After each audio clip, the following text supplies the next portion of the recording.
So, recently, been having a lot of me time and getting close with God and writing and thinking about things in my life and, putting to rest some of the stress and the depress, you know what I'm saying? And so, the other day, your girl was cleaning, okay? The other day, your girl was cleaning, and I was just sitting there and I was like, this is just such like an enjoyable thing for me, like cleaning and like cleansing a space and making it new again and everything. And I sat there and I really like wondered why, and like, I was just thinking about like my childhood and stuff. So here's a sad poem that I wrote. I wouldn't really say it's sad, just more of like, it is what it is, but anyway. I remember why cleaning brings me peace. My family would have benders, and when they got drunk, they got ugly. Fridays and Saturday nights were hell. Fighting, arguing, chaos, and tears.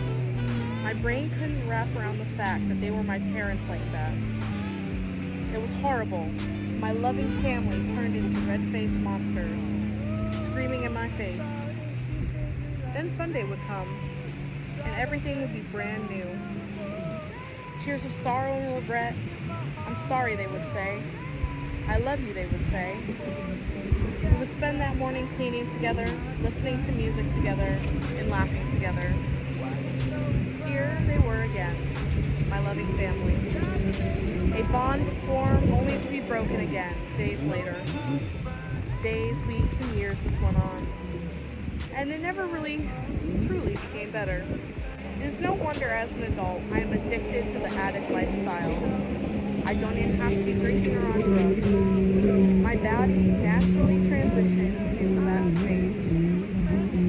Fathers and mothers, please love your kids before they end up like me. Because girls like me only find men who make them feel worse. Because it's the only love that they know.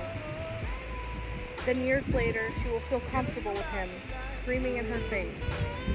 She will never know how to love herself and walk away.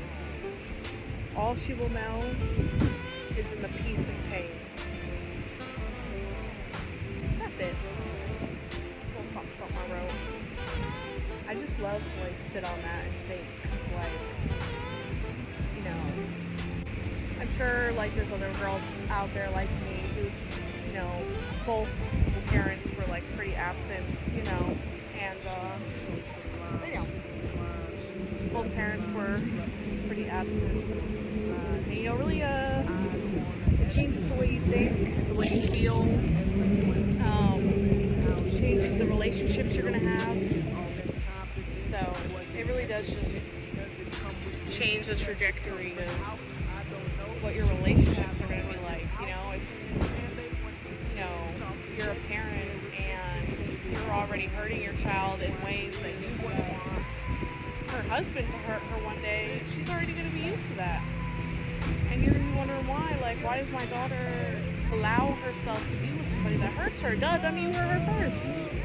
You were the one apologizing first, gaslighting her. I'm sorry, I love you so much, it'll never happen again. And you did that shit too. Now you wonder why your daughter grows up and,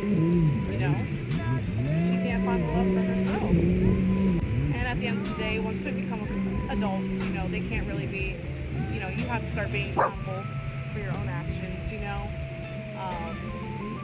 just because you went through something and somebody mistreated you or something used you or something happened, you can't let that control you forever. You gotta grow up and move on. So I guess my challenge for you is to what kind of things are holding you back, and what could you grow up and move on from? What excuses are we holding on to that are keeping us where we are, to where the point where we can't reach growth? Let me know.